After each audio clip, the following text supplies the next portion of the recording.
بسم اللہ الرحمن الرحیم۔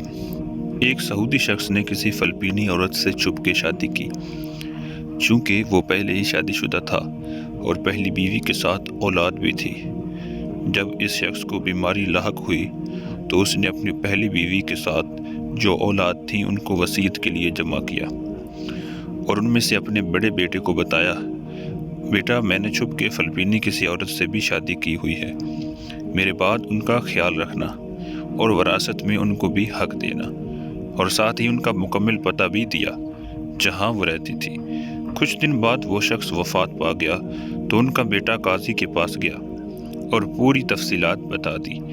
قاضی نے فیصلہ رکوا دیا اور حکم دیا فلپینی عورت کو بھی یہاں پیش کریں۔ تو بڑے بیٹے نے اپنے والد مرحوم کے دیے ہوئے ایڈریس کے مطابق فلپین پہنچا۔ بڑی مشکل سے اس گلی میں پہنچا جہاں وہ رہتی تھی۔ دوسری طرف وہ عورت جو اس کے والد کی زوجہ تھی، انہیں دیکھ کر ہی بتا دیا، میں وہی عورت ہوں جو تو تلاش کر رہا ہے، اور مجھ تک یہ خبر بھی پہنچی ہے کہ میرے شوہر کا انتقال ہو گیا ہے۔ تو بیٹے نے بھی ساری تفصیلات بتا دی اور ان کو سعودیہ کی طرف سفر کے لیے قائل کیا اور اپنی دوسری ماں کو لے کر سعودی پہنچے اور سیدھا قاضی کے پاس گئے۔ تو اس عورت کے حصے میں 8 لاکھ ریال آیا، جو پاکستانی روپیوں میں تقریباً 2 کروڑ 16 لاکھ کے لگ بھگ بنتے ہیں، اور ساتھ ہی قاضی نے حکم دیا ان کو عمرہ کی ادائیگی کے بعد فلپین روانہ کیا جائے۔ بڑے بیٹے نے ایسا ہی کیا۔ اس واقعہ کے ٹھیک 4 سال بعد بڑے بیٹے نے فلپین اپنی دوسری ماں سے ملنے اور حال احوال پوچھنے کی غرض سے گیا، تو وہاں پہنچ کر اس کو بہت تعجب ہوا اور اس سے کہا، ماں جی آپ کو اتنی بڑی رقم وراثت ملنے کے باوجود وہی پرانے خستہ حال مکان میں رہ رہی ہیں؟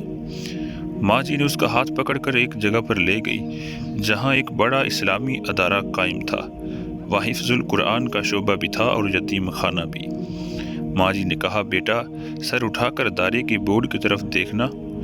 بورڈ دیکھ کر بیٹے کی آنکھوں میں آنسو امڑ آیا، کیونکہ بورڈ پر ان کے والد کا نام لکھا ہوا تھا۔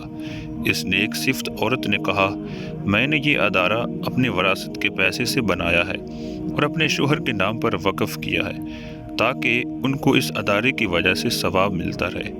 یہ تھی سچی محبت، ورنہ اس پیسے سے وہ ایک عالی شان بنگلہ بھی بنا سکتی تھی، پر انہوں نے سوچا محبت کے مقابلے میں عالی شان بنگلہ کی کیا حیثیت، بنگلہ تو عارضی چیز ہے، البتہ یہ اسلامی ادارہ ان کو اور ان کے شوہر کو آخرت میں کام آئے گا۔ جب بیٹا سعودیہ واپس آیا تو اپنے دوسرے بھائیوں کو بھی اس بارے آگاہ کیا۔